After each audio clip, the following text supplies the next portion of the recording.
Happy Friday, everyone. It is January 5th, 2024, and another lunchtime BRAP rant. I'm actually off today.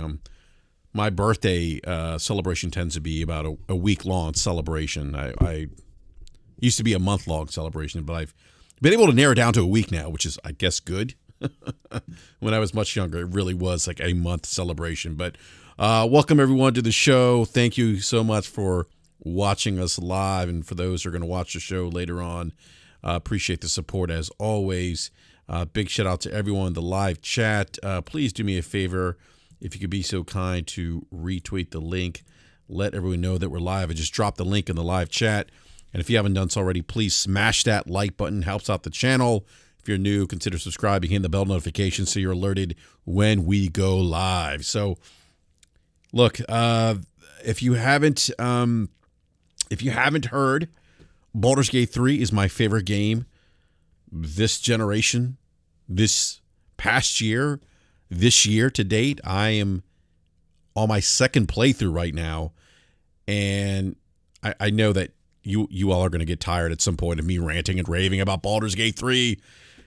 When is he going to stop ranting and raving about Baldur's Gate 3, you ask, but probably once I stop playing it.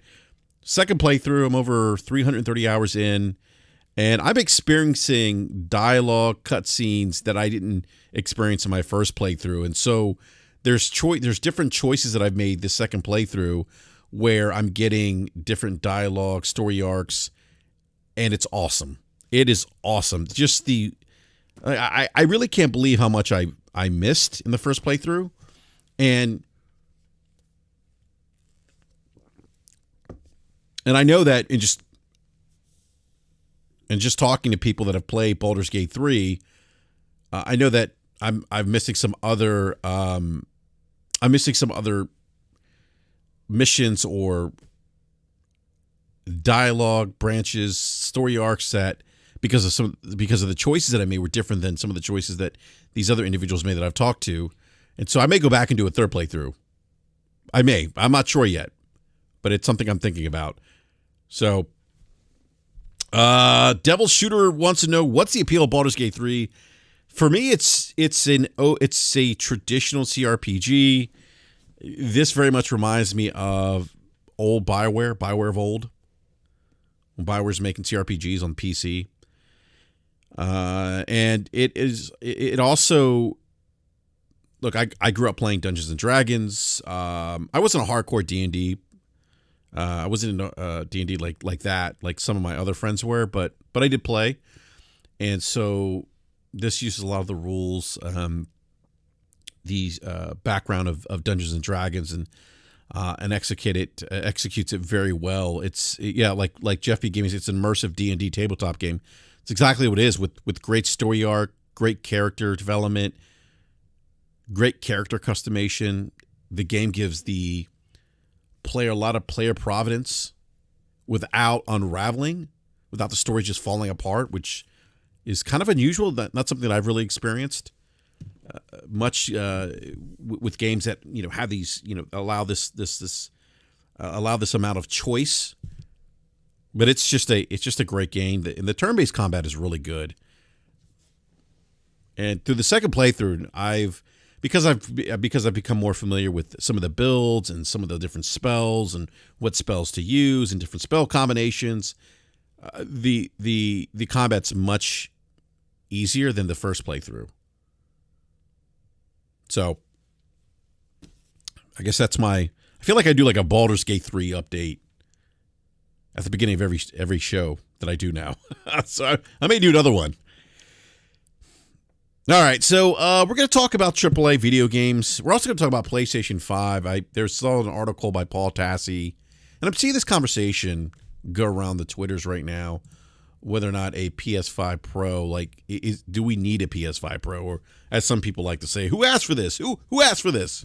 Who asked for this?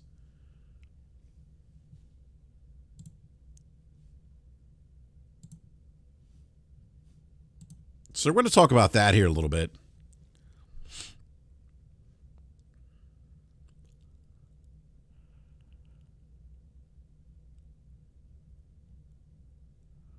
Also gonna, I saw a tweet today about I don't know who Absolute Sony is on Twitter or X, but they tweeted out, "Can we all agree that the upgrade from PlayStation 2 to PlayStation 3 was the most significant leap in gaming history?" Like, what? No, not at all. I would say at least for me, one of the most significant leaps in gaming history was the leap from 2D to 3D. That completely changed the design paradigm of video games. That was huge.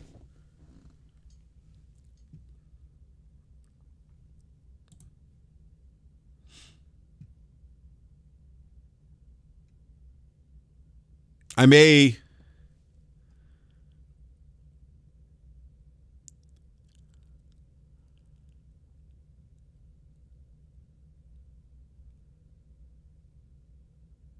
actually throw in some sports here, by the way. This could be Bill Belichick's last game. There's rumors going around that he may not be with the New England Patriots next year. Wish Forte was here so we could talk about the future of Bill Belichick.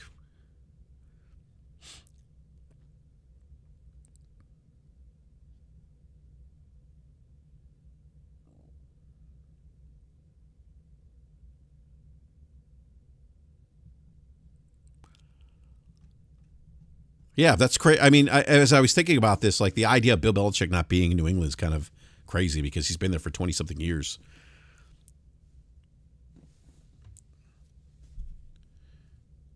Jeffy Gabe says Belichick should have retired when Brady went to Tampa. Maybe.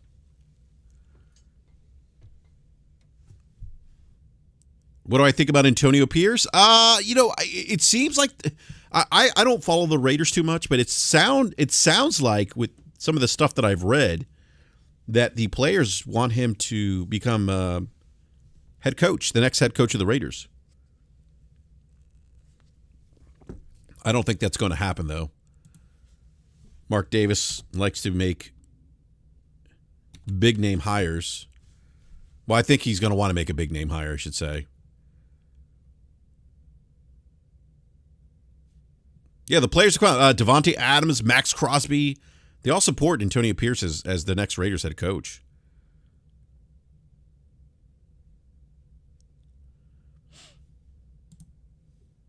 I'm going to pull a quote here. Max Crosby hopes Raiders retain interim coach Antonio Pierce. He says, "I'm sick of change. I'm sick of losing." Max Crosby's their Raiders star edge rusher. He said, "There's only 32 NFL head coaches in this whole world. So you've got to find a leader of men. And when you've got one of them in the building currently, I don't know why you would let them go." It's going to be interesting to see if Mark Davis listens to his players or not. We'll find out.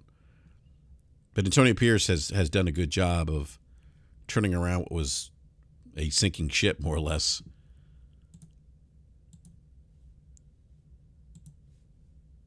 I'd have to look at his record as head coach, but the Raiders are currently 7-9 right now.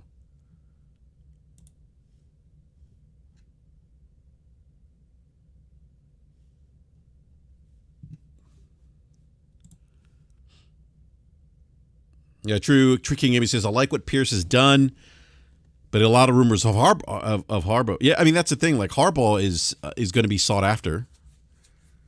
The question is, does Harbaugh want to go back to the NFL? Maybe, maybe not. I did hear about the 13-year-old kid that beat Tetris. It's pretty amazing.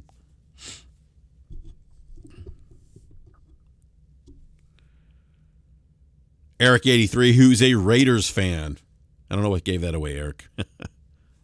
Says, hope they keep Pierce. Eric, are you hearing rumors that that Mark Davis may be really interested in Harbaugh as a potential coach? Look, we got our own problems in Washington, I'll tell you that, with the Commanders. Ron Rivera won't be there. Martin Mayhew probably won't be the GM. I wouldn't mind seeing Harbaugh coming to the Commanders.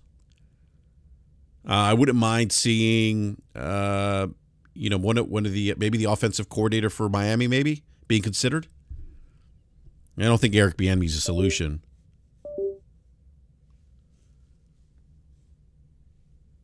His own question here. from the point of view of the business,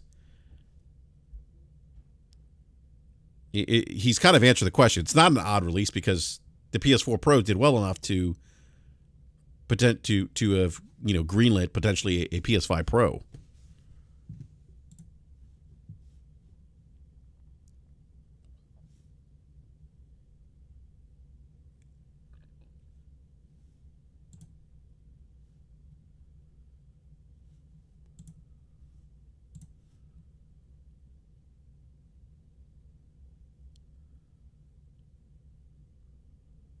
Uh, 47 says, any of you see the nonsensical rhetoric? Oh no, it's Alex is spreading his video yesterday. No, I did not see that.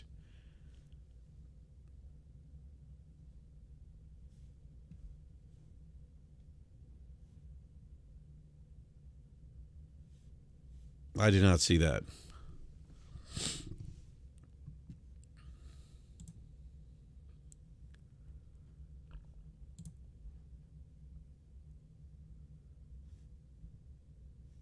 All right, so I do want to ask a live chat here. I mean, what is it with the live chat think here? I mean, if the play is this something that you'd be interested in a PS5 Pro?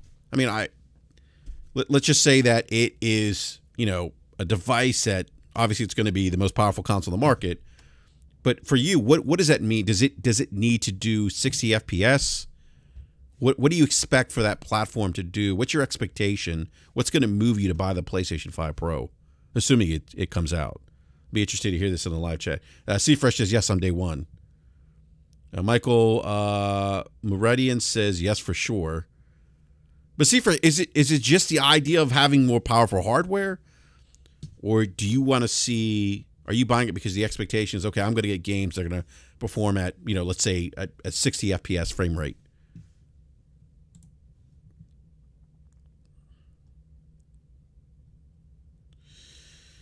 All right, so let me finish Paul's article here. He also says there's some significant differences here. However, his first bullet point is that PS5 suffered from serious supply issues for the first 2 years of launch, causing many delayed purchases from consumers. So even if we're 4 years into the console generation instead of like 3, PS4 Pro may still feel soon to upgrade for many.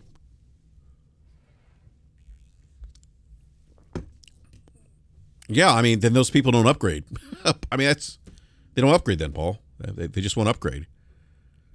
The other thing that could potentially happen too, which would happen last generation, is the PS4 Pro launched at $400, which was the launch price of the base PlayStation 4. And so what we saw Sony do was they reduced the price of the base PlayStation 4 console by $100. With retailing at $299 and then the PS4 Pro launching at $399. So if Sony does that again, let's just say Sony follows that same path, and I'm not saying that this is going to happen. I'm just saying if they do, then you're looking at a base PS5 Pro at $500. I'm sorry, you're looking at a PS5 Pro at $500, and you're looking at a base PS4 at $399 potentially.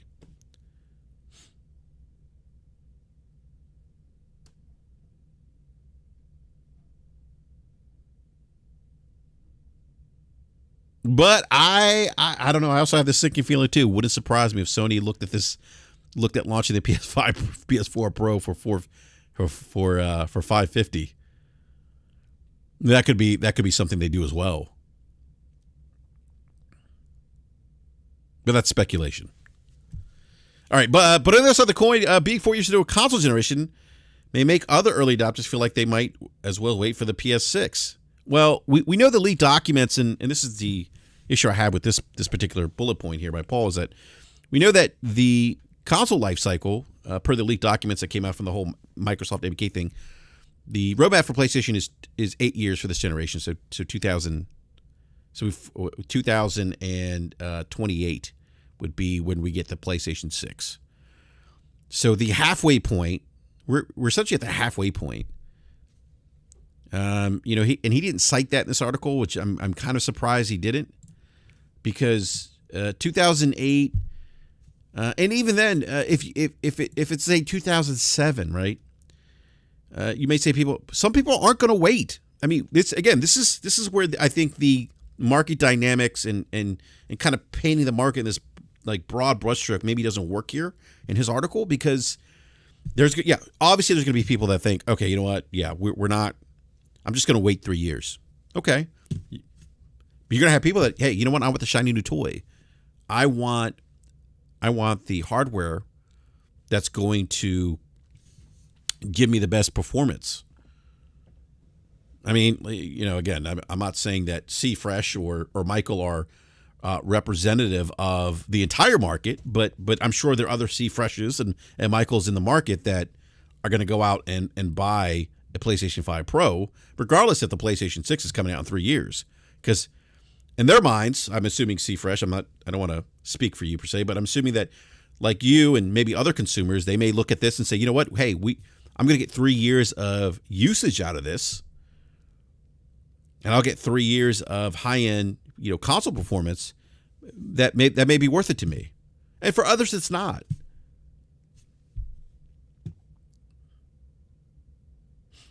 And Nate says, day one performance and fidelity, no compromise.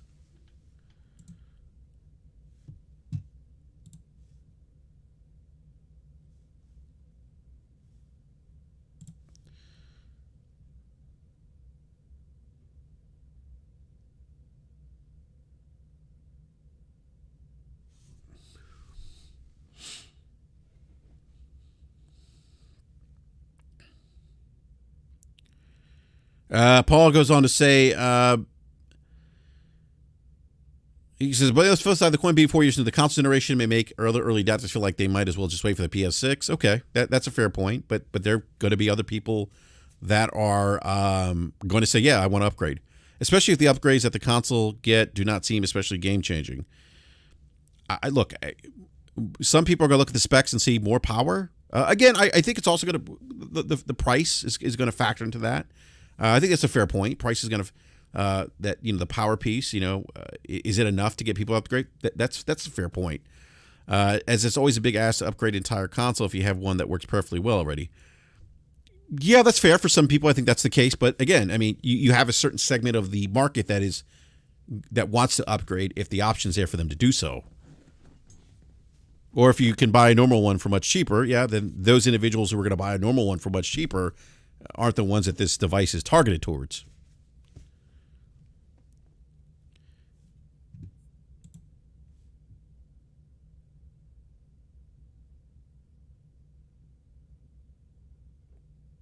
Christopher says, but only people who will buy PS5 Pro will be PS5 users, no new users. What do you mean by that? Sam Walton says, I'm already there day one for that Pro. What do you mean, Christopher? I don't understand. What do you mean? I mean, you'll still get people that are going to buy PlayStation 5 consoles. They might not get the Pro consoles, but they'll get the base PlayStation 5.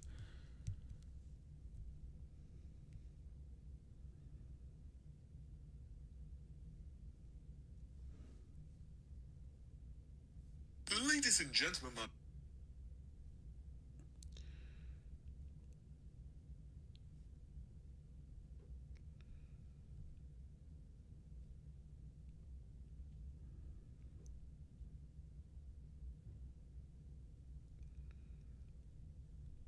Somehow Red Tech Gaming just popped up on my YouTube on my phone. Big shout out to Red Tech Gaming. We haven't had them on in a long time. We should probably get them on for the PS4 Pro stuff. Yeah, like Jumping Game says, PS5 Pro is targeting early adopters. I agree with that.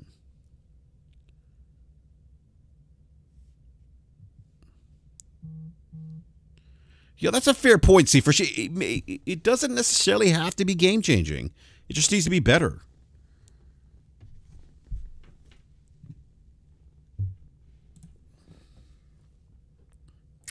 All right, Paul's last bullet point here is not his last bullet point. Second to last bullet point. We're also living in an age of tremendous price inflation. And while that is true. I mean, the cost of some goods has maintained high: food, energy, gas. Well, gas would be part of energy, but console prices. I mean, I'll get back to that. But he says we're also living in an age of tremendous price inflation. And while the PS4 Pro launched at $400, same price as the PS4 at launch, there's no telling how much PS5 Pro might cost. And that's a fair point to bring up. We don't know. And that's why I said I was speculating earlier. Maybe they do a $500 version of the PS5 Pro, drop the price of the PlayStation 5, or maybe they launch this thing at more money. He says, as you recall, it was $450 for a digital version, $500 for a disc version. Now there's only the $451 with the optical disc drive for $80. At minimum, it seems like PS5 Pro would be a $500 ask, if not more, which may be off-putting. Yeah, it may be off-putting for some people. It may not be off-putting for others.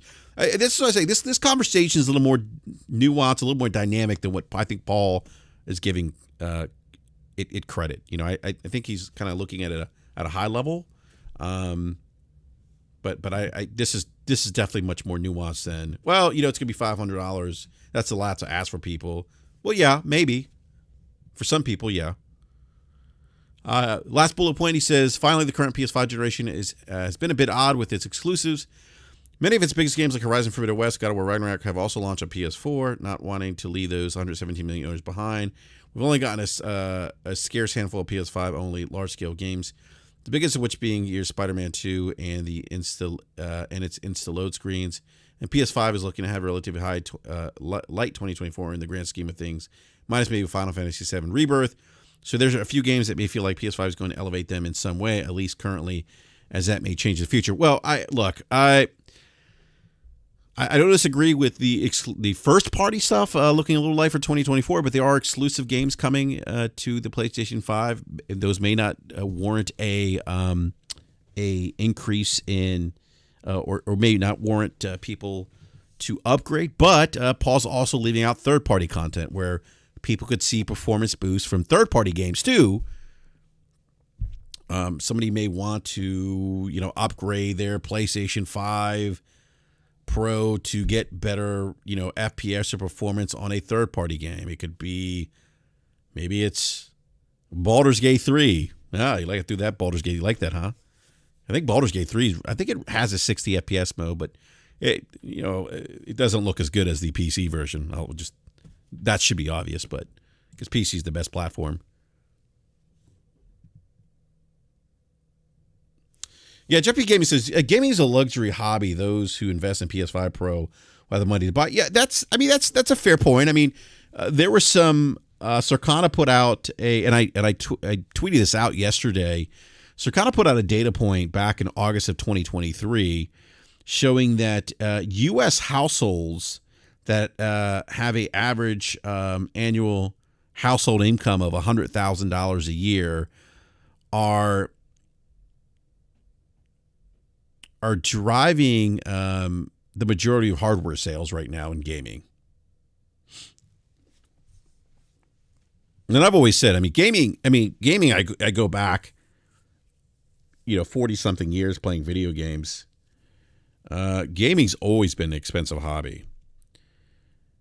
I know people don't like macroeconomics and they, because it doesn't fit their narrative, but and I understand people look at the price, they look at $70, they don't think about the inflationary dynamics of how much games used to cost, but in reality, I think that's important, and that actually will tie into the conversation about AAA games being sustainable. But if you look at, let me look at the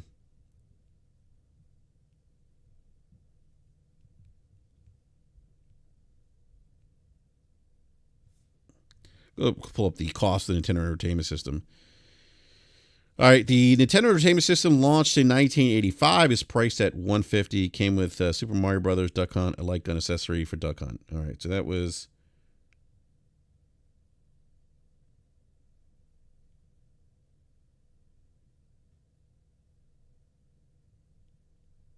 Now I'm seeing. Hold on, I'm seeing different numbers here.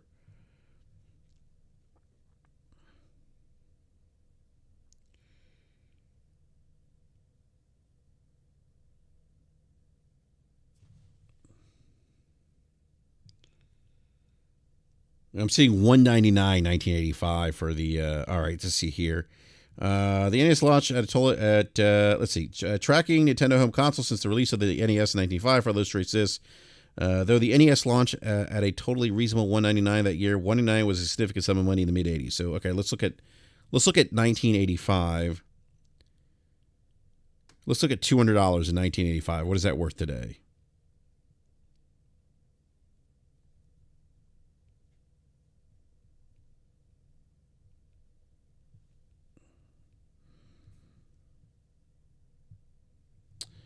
All right, so the NES, if you were to buy the NES in the NES in 1985 at $200 was the equivalent of paying $588.65 today. So, and I know people are like, well, you know, they look at the relative value, the relative number. They look at 199 and they see 500. They're like, oh, well, 200 is less than 500. Therefore, it's cheap. Well, that's not how inflationary dynamics work per se. I mean,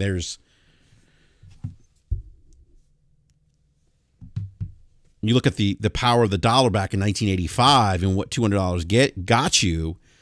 $200 was equivalent of spending $588 today.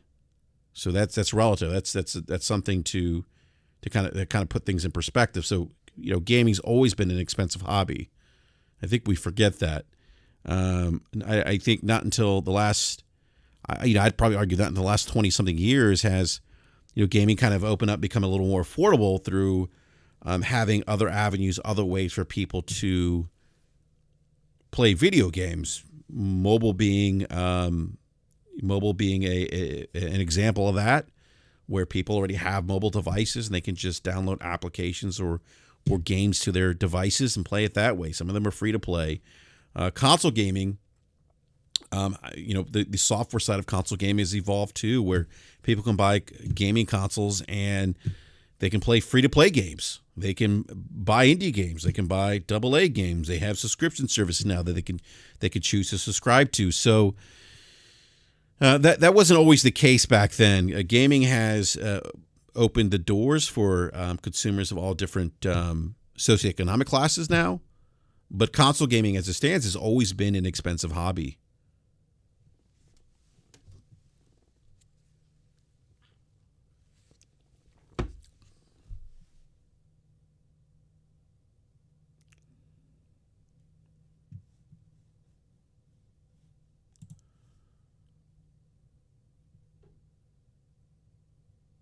All right. Paul goes on to say, I generally think that GTA 6 may end up being the most relative upgrade factor here. It's destined to be one of the biggest games of all time, bearing some serious ball dropping by Rockstar, and it's easy to imagine many players, myself included, want the best hardware to run the once-in-a-generation game for the first time. If Xbox does not get an upgrade and the PC version isn't out for at least a year, that would be the PS5 Pro. If the PS5 Pro comes out, I wouldn't be surprised if we get that if that 2026 new Xbox console rumor is true, because Microsoft, I think, would need to put something out there. They would be really behind in terms of hardware. And then obviously, unfortunately, for whatever reason, Rockstar, you're making us on the PC side wait for a year. I will not be waiting a year. I'll be playing GTA on PS5. But I don't even know. For me personally, I don't know if GTA 6 would be enough for me to upgrade to a PS5 Pro.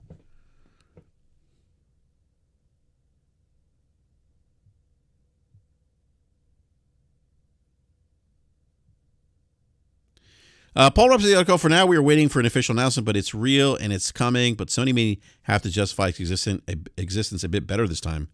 I think they just need to do what they did last time, Paul. I mean, I don't know if I better how. I mean, this seems very similar to the PS4 Pro. I remember a lot of the conversation around the PS4 Pro was, wait, we're 3 years in the generation, we're already getting a console? Why? Who asked for this? Who asked for this? The PS4 Pro, at least from what we know, I mean, if Sony's greenlighting a PS5 Pro, you would imagine the PS4 Pro did well enough for them to feel that the juice is worth the squeeze here.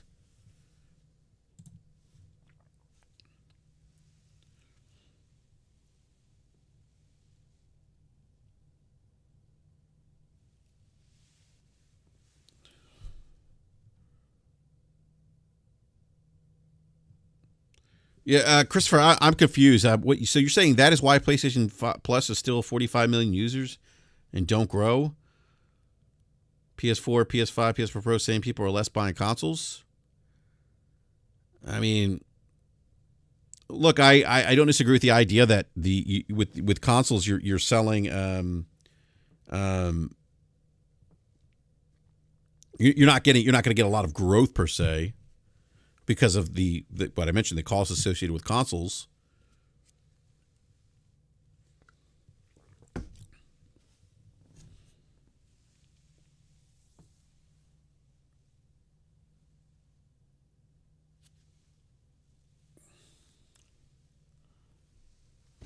But I don't see why that's I don't see why that would be a knock on a PS5 Pro. I mean, okay, like so the same people are buying it.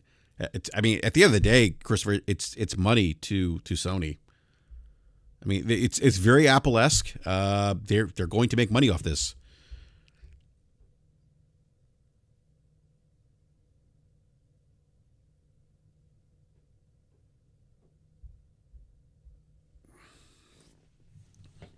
Nate, I would like to believe that Sony is working with Rockstar. One would imagine that. I mean, it would probably benefit for them to make sure that a PlayStation 5 Pro runs well. Who knows?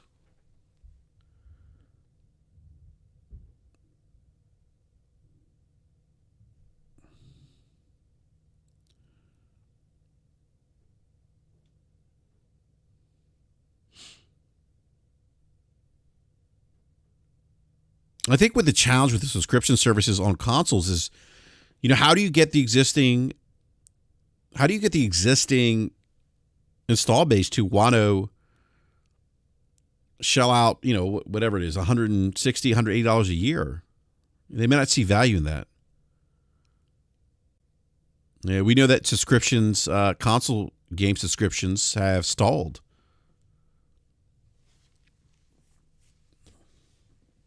I think Microsoft is really pushing in mobile because I think that's probably and for Microsoft, where they're seeing the most Game Pass growth is PC.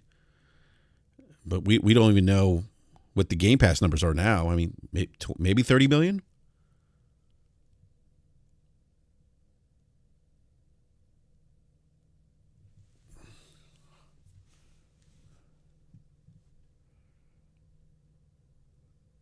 He says I always sell my OG console when I get the Pro. I that's what I did last generation, Nate. I did the same thing. Yeah, Ricardo, that's I said that earlier. Some people are going to trade in their PS5. That's what I'm saying. This is what I think what Paul's presenting here. His conversation is very basic. It's a bit more nuanced in how he's presenting it, I think.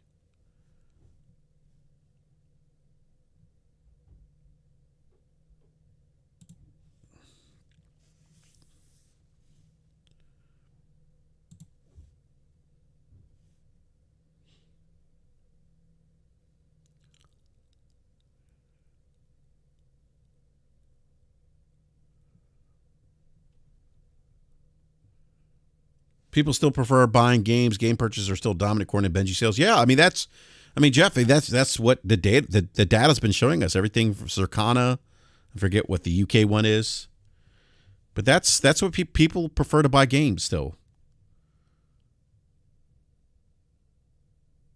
And that's why people are always like,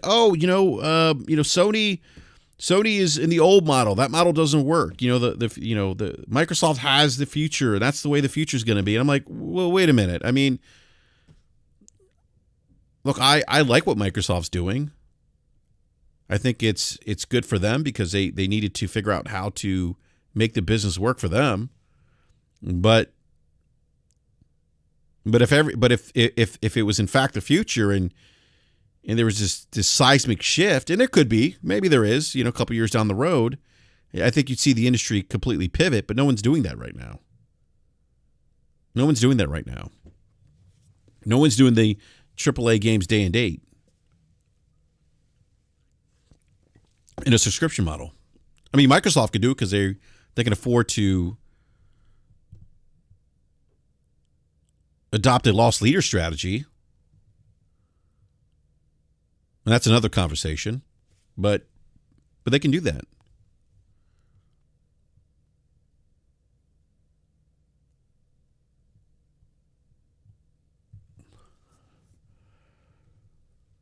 Nicholas says, less worry, LOL, buy a PS5 Pro compared to the PS4 Pro, so what's the point really, especially if the new console gen is 2027?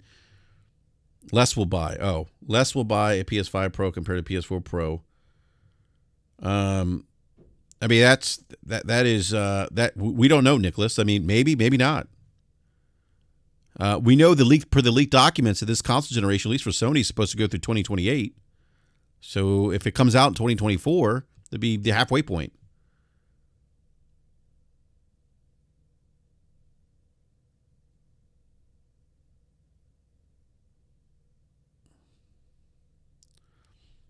I mean, clearly there's going to be people that are going to buy this thing.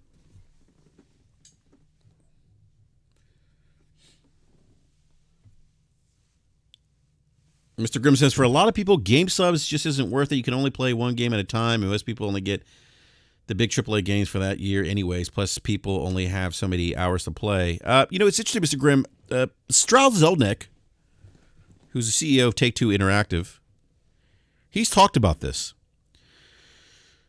They have data that he has data that he shared. I think it was last year, maybe. And I have to go back and pull the article.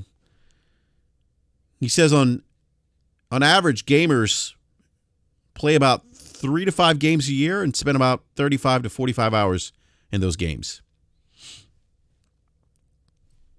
So there you go.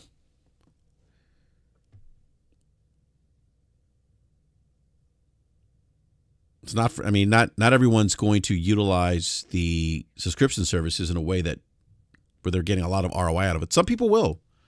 Some people just want to play a bunch of games, and that's fine. There's nothing wrong with that.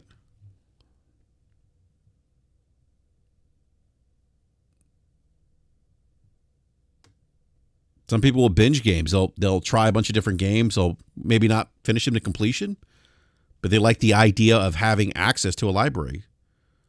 That's valuable for some people. For others, it's not.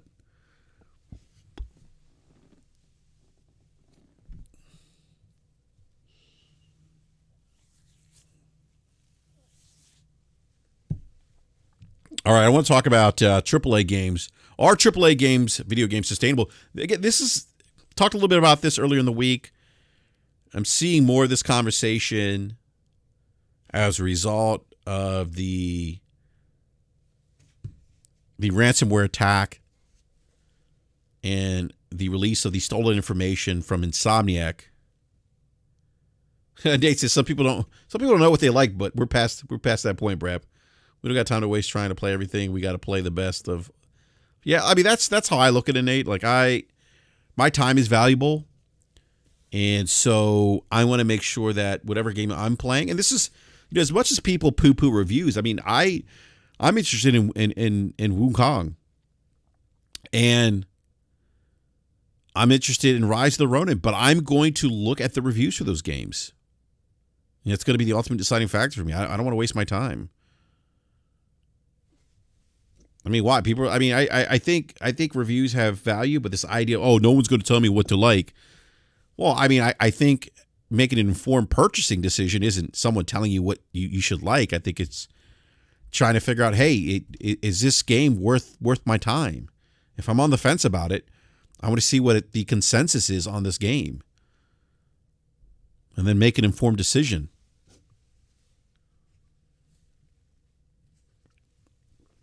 I don't think people go out and buy cheap TVs and say, hey, I didn't get the OLED because ratings.com told me what to buy.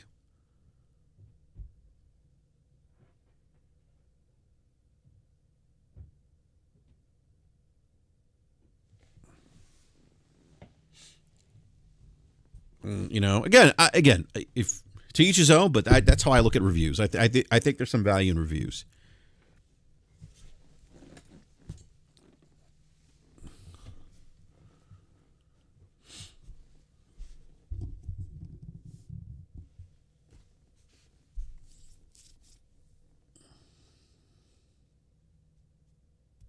Michael says, if I listened to reviews, I would have never played Days Gone.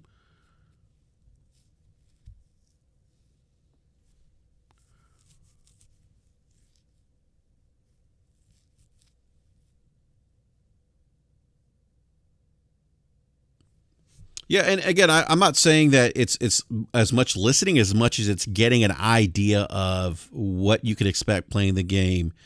And yeah, I mean, to your point, Michael, there's going to be games that, like I played Rise Son of Rome. The reviews were terrible, but Rise Son of Rome is one of my favorite Xbox One games. But I also knew coming into it that there was enough there for me to warrant the purchase of that game. And some of the issues that Rise of Son of Rome had, I was able to overlook those issues. They weren't as detrimental to me as they may be for someone else. Yeah, Jeffrey Games says gamers are weird. You can't tell a game's quality unless you played it. But any other product or entertainment, people use reviews. Yeah, that's a good point. I've never understood that. Demo should be a thing. I don't disagree. That's why I like the 2-hour demo thing that PlayStation Plus has. Yeah, Rise had amazing graphics on release. Crytek.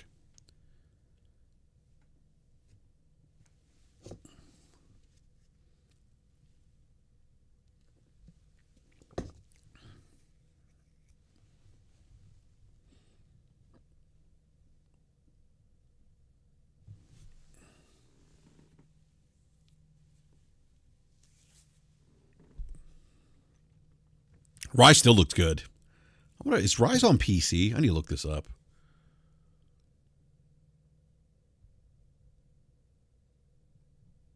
PlayStation Plus should give day one demo. They do the 2-hour demos. Christopher, they do 2-hour demos on PlayStation Plus. You demo games for 2 hours on the high end tier.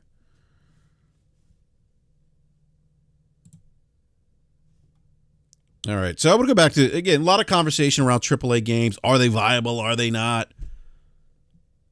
And it's interesting, like the one piece that, the one point I think a lot of people are missing, I see a lot of people citing Sean Layden, because Sean did talk about AAA games, and his conversation, his commentary around AAA games is a bit more nuanced than they're not sustainable. And what Sean has discussed is this idea of these games that are like 40, 60 hours that require these massive teams, and every game having that, every AAA game having that blueprint, that maybe that's not sustainable, coupled with the fact that the rising cost to make the cost of development of those AAA games is significantly increased. But what really hasn't increased or kept pace is the cost of those games to consumers. And that's an important point that a lot of people are missing. This goes back to the conversation we had earlier about the cost of the Nintendo Entertainment System in 1985. Remember, in 1985, if you just looked at the number, you would say, "Oh, we paid less for consoles back in 1985. It was $200. Today we pay $500. $500 is more than $200." Well, that's how that's macroeconomics again. When you adjust for inflation, it's equivalent to paying $588 in 2024. So the cost of hardware is actually cheaper per the value of the dollar today than it was in 1985. Now, again, majority of consumers don't think like that, and I understand that. They look at the number, just the number alone. 500 is greater than 200.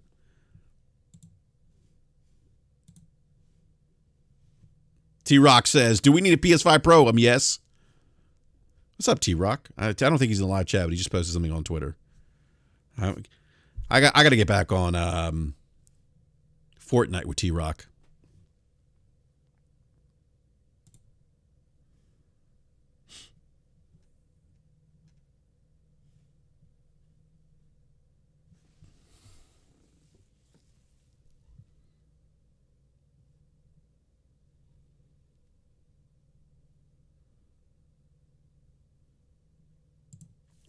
So, yeah, Sean's comments are a little more nuanced than just the sustainability of AAA games.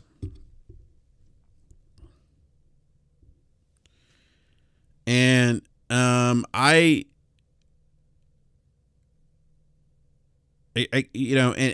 was listening to I've listened to a couple podcasts this week that were talking about that, and the one thing that frustrates me is I wish people would do some due diligence, some homework about Sean's commentary and just the costs that are associated of AAA games, like what goes into that.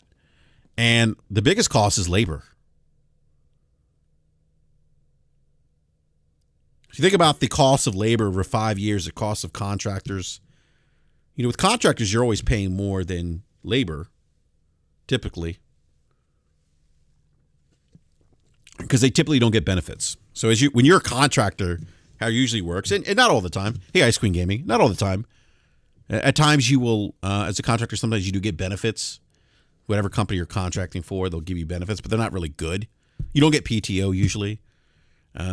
I've done contract consulting work in the past, and I always made more hourly than I did when I was salaried, but that's because I didn't have benefits. So the amount I was paid, the money that I was paid in addition as a contractor consultant, that difference was applied to benefits or putting money away when I had to take a day off because I didn't have PTO or leave or vacation sick, whatever you want to call it. And they said some of these companies spend way too much marketing on AAA. I mean, marketing is a big part of it too, Nate.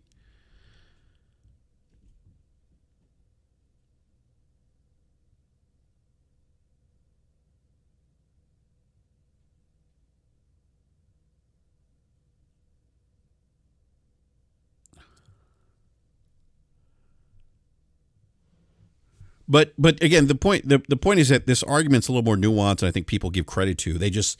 And some people have, and I said this earlier in the week, some people have weaponized the sustainability of AAA. And they took the documents that were stolen, the information that was stolen from Insomniac, and have said, well, PlayStation, they recognize that it's not sustainable. Well, I mean, sustainable in the sense that it can't be the only line of business that they do, and on top of that, I think people miss this part when they discuss the $80, $90, $100 price points. That those price points are in part keeping up with the increased cost of development of AAA games. They're not looking to leave AAA games. AAA games are an important part of the portfolio. Also, they're an important part of the portfolio of Activision, of ABK, of EA, of Ubisoft. That's why those big publishers are making these AAA games. And one, because they sell well. And that was the other thing, too, that there's demand for AAA games, for these big blockbuster summer type experiences.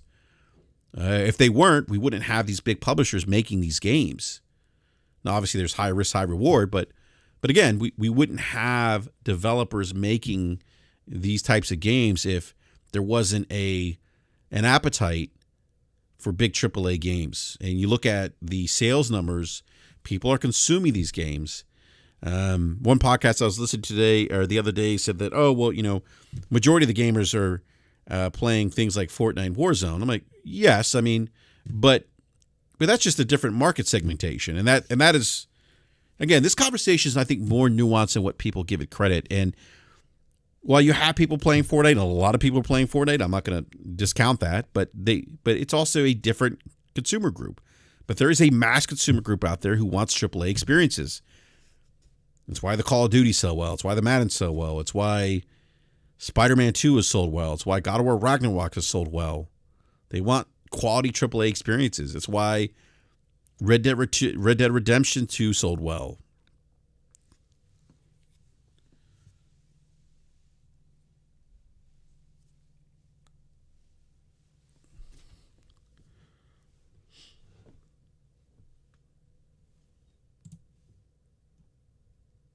So there's an article, GameIndustry.biz, where Sean Lane is talking about the sustainability of video games. And one of the things, and this is why I say that it's a bit more nuanced than people are giving credit.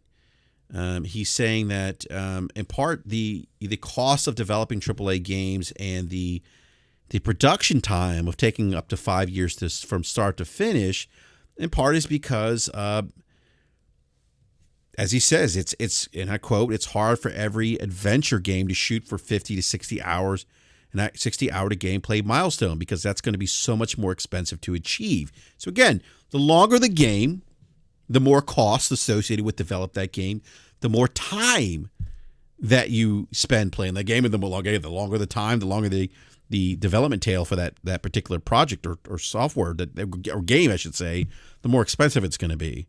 So, this idea that every game being 50 to 60 hours, that's built into the conversation of sustainability of AAA games. That not every game needs to be this 50 to 60 hour, have the 60-hour gameplay milestone, because again, that's going to be more expensive to achieve. And if that's all the industry's doing, now you're looking at AAA games that are falling with these long development times and then having these expensive budgets because they're trying to hit that number. And if you think of years past, prior to, from what I remember, at least if I think about AAA games, you would have those 50, 60-hour gameplay experiences, but it wasn't. There was a little more variety in that regard. You would have shorter, 20, 30-hour AAA games.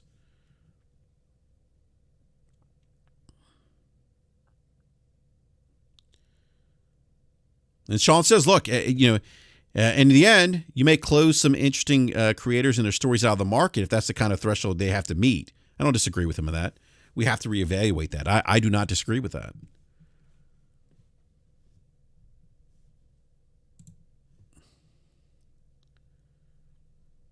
Nate says, at the same time, Baldur's Gate 3 was $100 million cost of development. It's huge. Some of these budgets are wasting money somewhere. Nate, there could be. There could be some mismanagement, maybe. That happens sometimes. But Baldur's Gate, visually speaking, Nate, though, Baldur's Gate 3 is not what I would consider, a game that is like that people are like, oh my God, they just wow, look at this game visually. It's not pushing visual fidelity per se. Seafresh, really? Who? Baldur's Gate 3? Lizelle and Shadowheart. Yeah, I did, but again, I'm playing on PC, and it looks. There's a tangible difference visually from. I did try the PlayStation. The console version on PlayStation 5 because the game Baldur's Gate 3, you can get a 2-hour trial right now for the PlayStation Plus tier that I have, the high tier. And so I did notice a tangible difference in visuals, but again, I also had to pay close to $3,000 for that to allow that experience of being able to play Baldur's Gate 3 maxed out. So there's that too, but yeah, it does look good, but again, it's not. Baldur's Gate 3, visually speaking, is not on the same breath as, let's say, God of War Ragnarok or Spider-Man 2.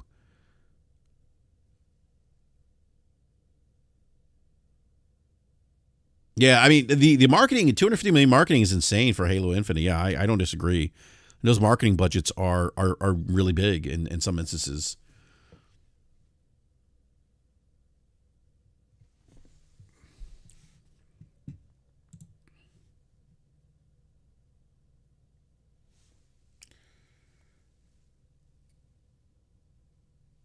So the other part that people are again, this goes back to how nuanced this conversation is, and again, going back to some of the podcasts that I listened to this week, there's quite a few that were having this topic. They were only focusing on, well, it's not sustainable because the budgets are going up.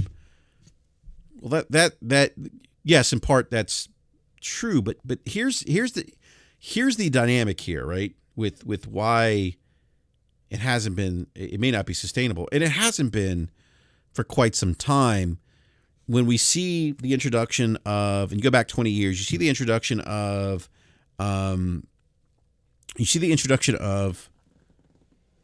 things like season passes, DLC. I remember that being, skins. Remember the horse armor for the Elder Scrolls. That was a big deal back then. But there was the season passes. Because with other consumer products, and I think this kind of goes back to what maybe Jeff B. Gaming was saying about how gamers are kind of fickle. We won't look at reviews for video games, but we'll look at reviews for other entertainment. I think that was you, Jeff B. Gaming, who said that. Yeah, I mean, mocap is really expensive, by the way. Studio time, mocap, that's very expensive. So, as the technology improves, as these teams get larger, and obviously, look, I mean, it takes these are skilled positions, software development, software engineers, and they're not easy to find. And because they're not easy to find, their salaries are often high because of that.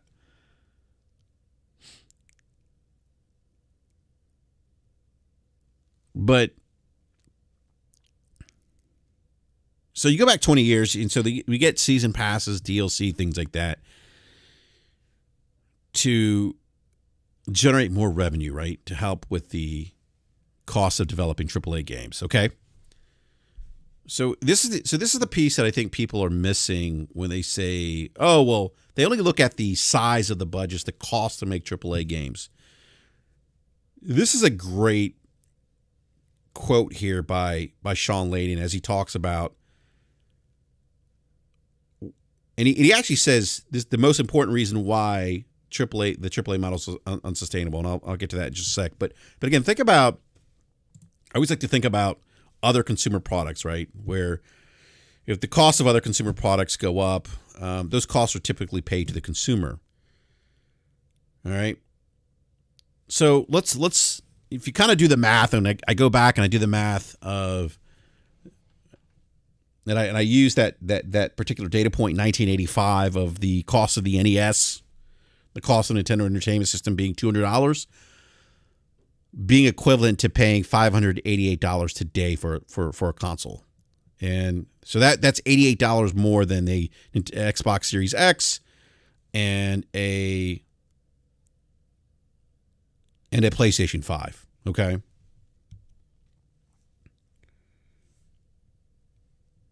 Now, would we all agree here? Would we all agree that the cost to develop video games in 1985 is cheaper then than it is today? Just raise of hands if you agree. You really can't raise your hand, but just say yes.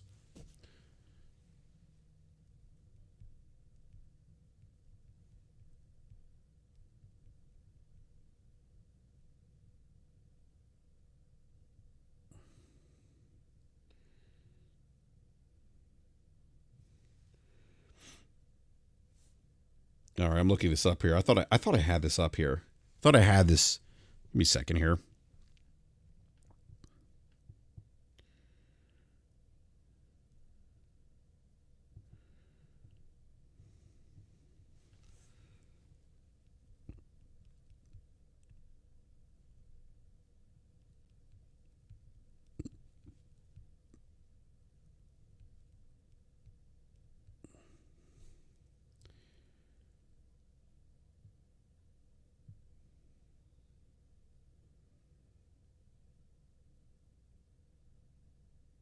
All right, so let's say 1986, The Legend of Zelda released, retailed for $50 plus tax. Okay, this is 1986. All right, so we'll make it $50.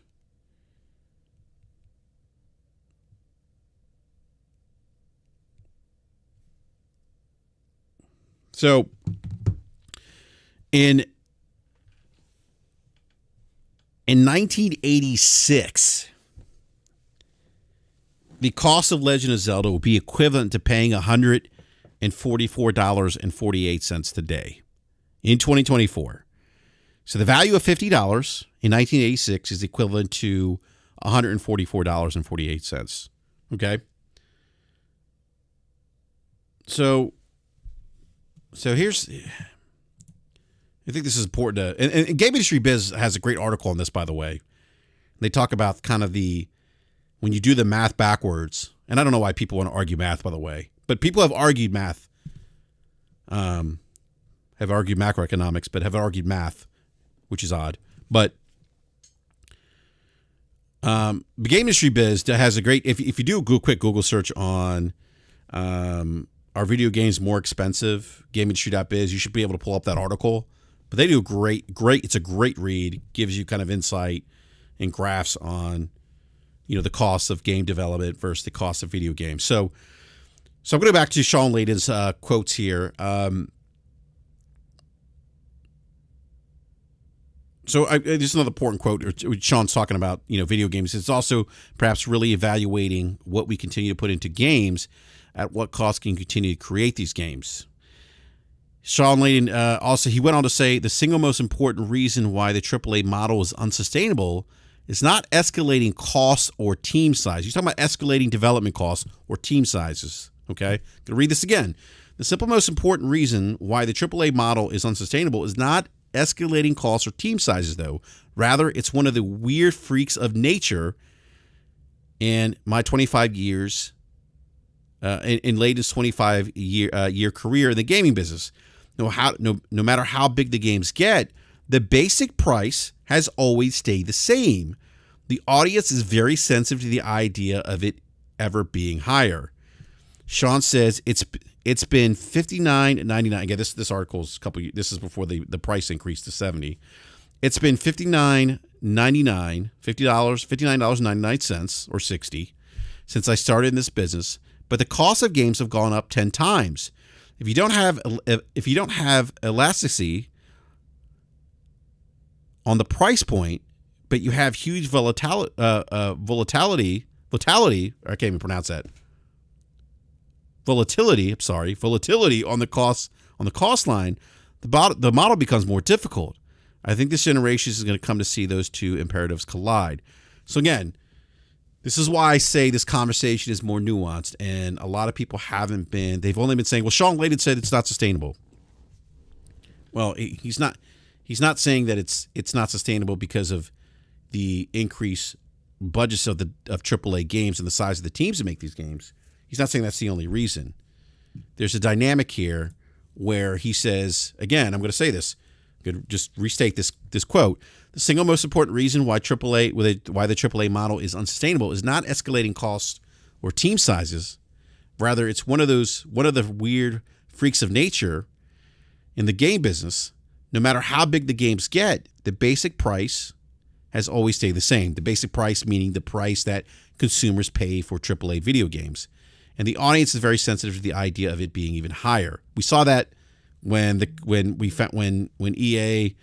when Activision announced the cost of $70 games. We saw that on Twitter. What we've seen since, though, is the opposite of what Twitter thought was going to happen. Games are still selling well at $70. This goes back to the conversation Sony was having in their internal documents that were stolen, where they talk about $80, $90, $100 price points. And again, those price points would be, you would imagine, would be put in place because to offset the increase or to bring up to speed the retail price to the price point of or cost of doing business or of developing AAA games. So I'm going to read this part again. It's been $60 since I started in this business, but the cost of games have gone up 10 times. If you don't have the elasticity on the price point, but you have huge volatility on the cost line, the model becomes more difficult. I think this generation is going to see those two imperatives collide. So again, he's saying, like, look, this was before the $70 increase. Hey, at $60, like, yeah, our the cost of making AAA games has gone up like 10 times, and the retail price points remain static. And this is why we started seeing games offer season passes, DLC, things like that.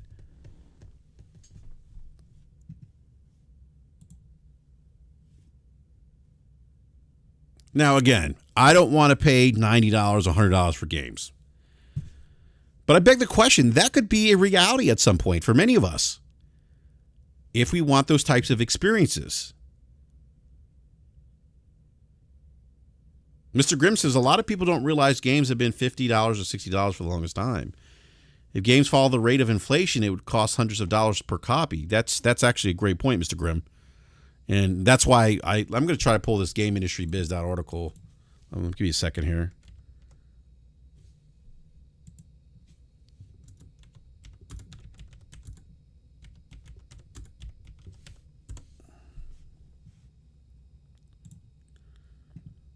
Okay, I found the article here. I'm going to see if I can drop this in the live chat. There's the link to the article entitled, "Are Video Games Really More Expensive?" This is an article by video games analyst Sam Nagy, who looks at the changing price of video games, suggests why they may be relatively cheaper than in past generations. This is a great read. A lot of people are arguing with me about this particular article when I had shared it. This came out on August 8th of 2022. So a lot of people were like pushing back on some of the math here.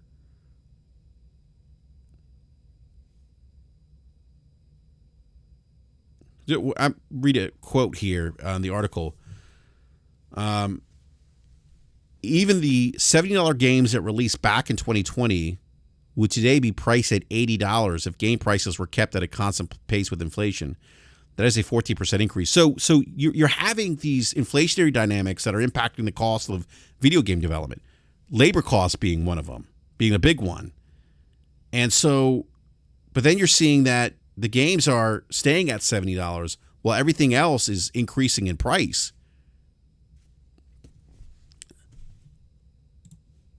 That's what Sean Lady's referring to. Those two imperatives, those two imperatives are going to collide.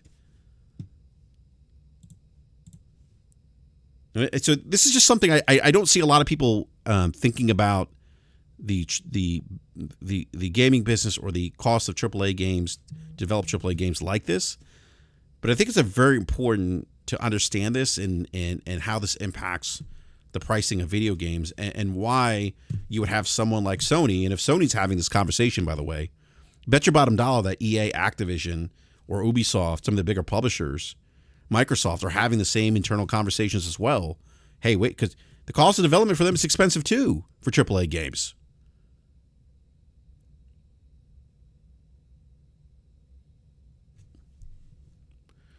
This past summer, the CEO of Capcom said, hey, we're past the $70 price point for AAA games.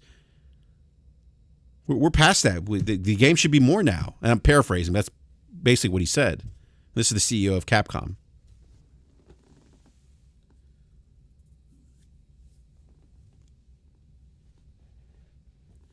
So Nate says, yeah, this is a big reason why faster and easier ways to develop games is needed. Yeah, I don't disagree that with efficiencies.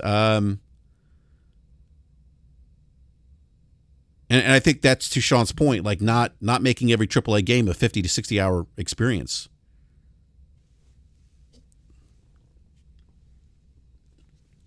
And then you see the reaction of,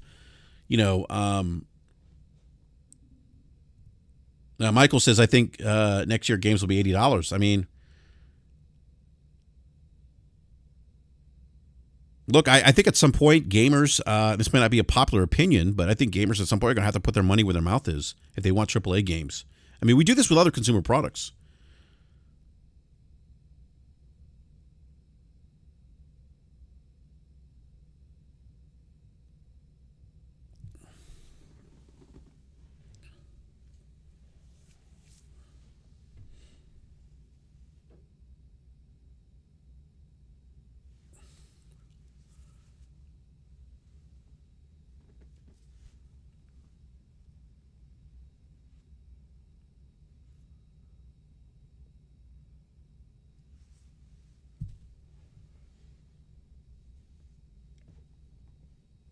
Yeah, Devil. I mean, there are going to be people that are going to be upset. I mean, look, people are going to have to make tough choices. But it's going to be interesting. I think that the industry is aware of that kind of dynamic that Sean talked about, like that people are very sensitive to those increases. So I think that's why we've seen those like $10 increases on average, I think 11 or 12 years.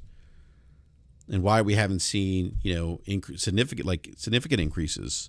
Or increases that are a little more closer in time because of the thing that Sean just mentioned. The audience is very sensitive to the idea of it being higher. He says that. I don't disagree with him. But I wanted to talk about this because, again, I did listen to a couple podcasts this week that just said, oh, yeah, AAA games are expensive. They're not sustainable. They have these big budgets, but it's not just that. It's that the development cost to make these games has gone up every generation, but the price to consumer has been static, and that's those things aren't in those things are not in line with each other.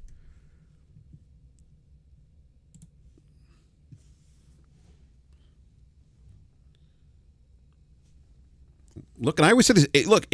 And there are going to be people that are priced out at some point. That's a reality. It's not any different than any other consumer product. People are gonna have to make choices. There's other avenues, ways for people to experience video games outside AAA. But I look at AAA as the top tier, the luxury, high end experience, if you will, in video games. And just like every other high end luxury item in within different consumer products, not everyone could participate in those high end tiers. Nate, you and I know this very well in the PC space.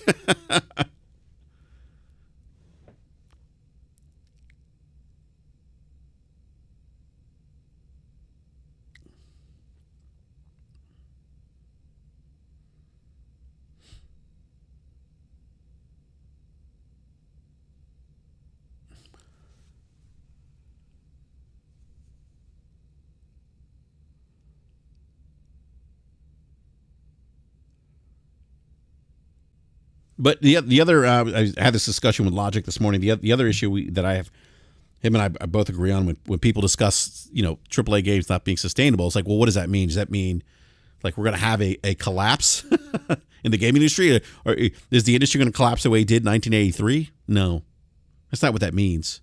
Actually, I think Logic doesn't like the word sustainability.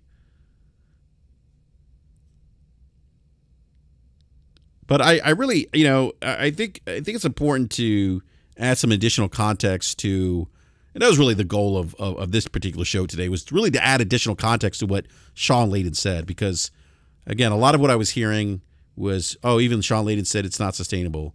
And he worked at Sony. You remember in the same breath, Sean did greenlight a lot of the AAA games that Sony made that we all loved last generation. What he's talking about is those dynamics I just mentioned earlier.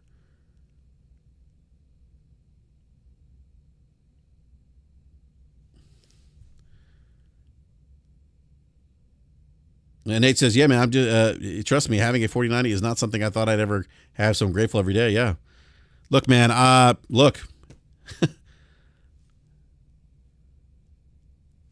I would, and this is where consumers are different, because this is the conversation about value being subjective. Like I wouldn't buy 4090, not because I can't afford it, but because I don't see value in. It's not something I want.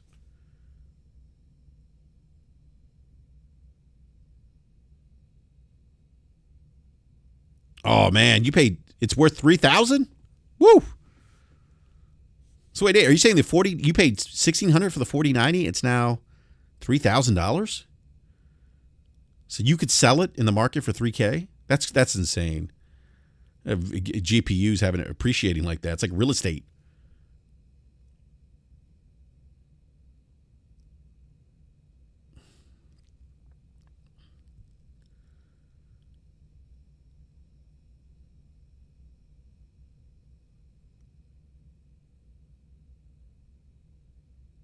Oh, interesting, Nate. You know what, man? I mean, I got to be honest with you, Nate. If this is just me, I'd be like, hey, you know what? I'm gonna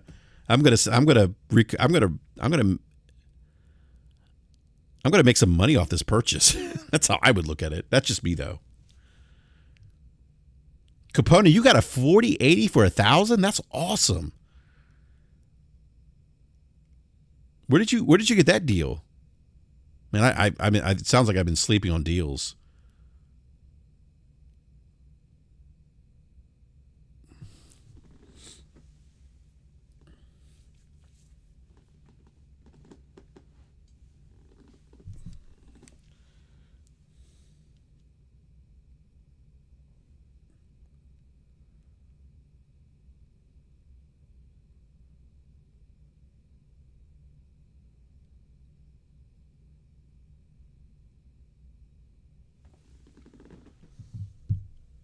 Amazon had 4080s for $1,000 for a while, but oh man, what you know what Capone, I totally missed that. Then I would have definitely picked up a 4080 for 1,000. That's a great deal.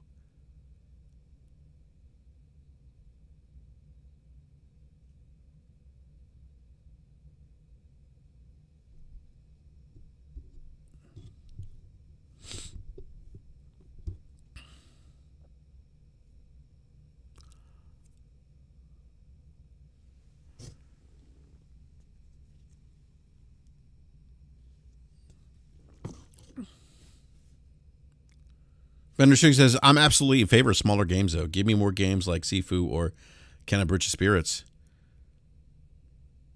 Yeah, I like those smaller titles, too. But as Ryan Landis would say, I'm BRAP with the AAA.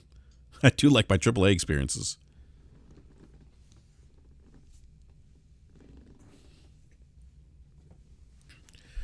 Oh, Capone, I tell you, I am so disappointed that I missed that deal on Amazon for the 4080. I would have totally pulled the trigger on that.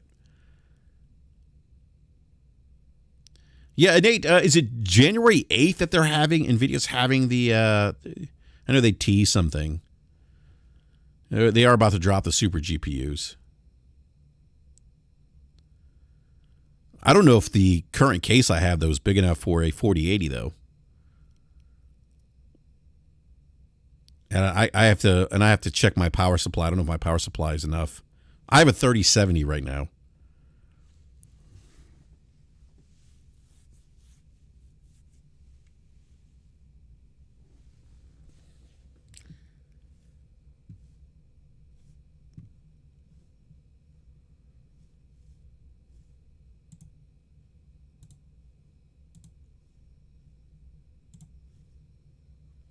All right, everyone. That is it for topics today. Oh, and Nate says about to get real competitive in the GPU market. Get ready. I hope so. Although, Nate, I'm not gonna lie. I love me some NVIDIA GPUs, though. Not to say that I wouldn't ever consider AMD, but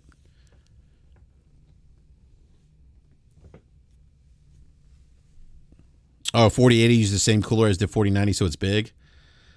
Oh, you got to upgrade the case? Yeah, see, that's the thing. I might have to upgrade the case.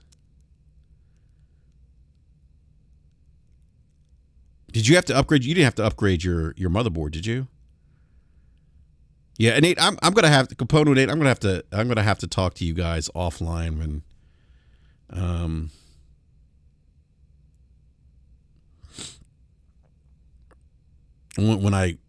when I consider upgrading. I may be holding out for the 50 series.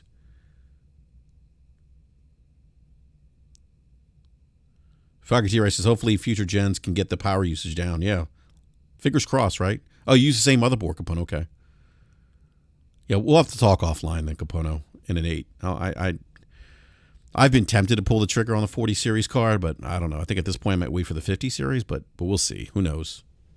We'll see. All right, everyone. So that's those are the topics for today. Thank you so much for hanging out with me this afternoon, BRAP rant. And yeah, everyone have a great weekend. By the way, enjoy playing video games because that's what it's all about: having fun playing video games. And do me a favor, hit that like button if you haven't done so already. Helps out the channel. If you're new, consider subscribing and hitting the bell notification so you are alerted when we go live. Now, I may or may not be on Crossfire tonight, but Mooch's Crossfire is back tonight at 9 p.m. Eastern Time. He's got a lot of... Thank you, Michael. I appreciate that. He's got a lot of guests on this evening. He's got Jez7780, TCMF, Nib. I was trying to get Nib on this afternoon.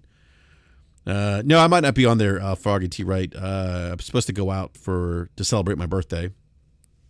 So I probably won't be on. But that may change. One of my kids is sick right now, so depends on how he feels. There's like a stomach bug going around my house. I'm like hoping I don't get it. I'm like, oh, please, no stomach bug. I'm like spraying everything down with Lysol religiously. My wife's like, stop spraying everything with Lysol. She's like, I can't breathe. It smells like chemicals. B Money is going to be on. J-Dub, Red Hood, Creative Kofi is going to be on as well. So you got a stacked panel tonight. So again, I may or may not be there. Probably won't be there. But again, it depends on how got to get the flu shot. I got the flu shot and the COVID booster, but my kids, they don't get the flu shot, but I think he's got a stomach bug. My 14-year-old has a stomach bug as well. He came home sick from school yesterday, and now my 9-year-old woke up this morning. Wasn't feeling well. Same thing, stomach issues. So it's probably a bug. I hope I don't get it, because those things tend to spread around the house like wildfire if you have children and you've had those bugs. Yeah, there is so much crap going around, Froggy T, right? You're right. I feel like we live in this like post-COVID, like this world where like everything is just running around like it's wildfire out there. This year, actually, this fall, has been the year. And it's interesting, when we were in lockdown for COVID, I didn't have a cold. I didn't have anything. It was great. But this year, I felt like I was fighting a cold for about a month. Yeah, I'm with you, Froggy. You're right. Lots of saline nasal spray for myself. Yeah, and Nate, if you have kids, they bring everything home. There's just no avoiding it. And kids are nasty. I see children picking their nose. They got green snot hanging out of their nose, wiping it on their sleeves. They don't wash their hands.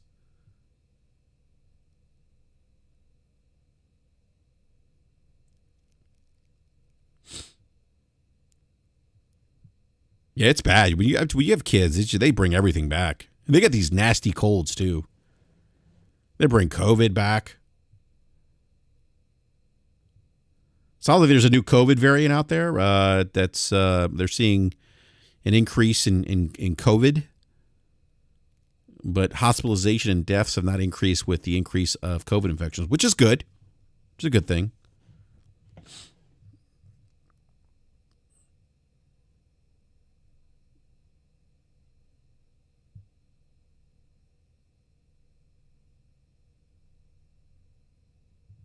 Oh, Nate, did Fox get sick from the flu shot?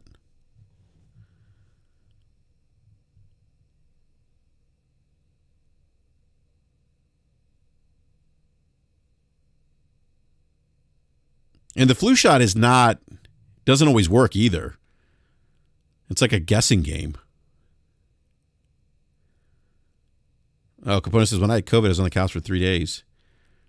Now, as far as I'm aware, the times that I thought I had COVID, I've tested negative, but I've never, as far as I know, I haven't had it.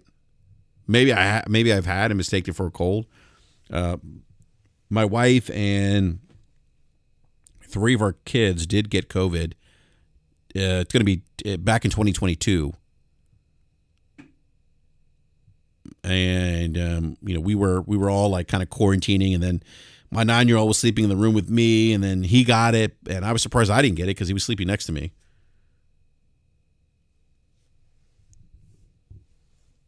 My youngest, when we had COVID here in the house, my 5-year-old actually got it the worst. He actually broke out in a rash. They have the worst headaches. That's what I've heard from a lot of people, Capono. So, and fever, yeah. I don't know. I thought I had it this past October. I remember I felt very run down. I had chills and I had a fever. It lasted for about a day. I thought it was COVID, but I tested negative.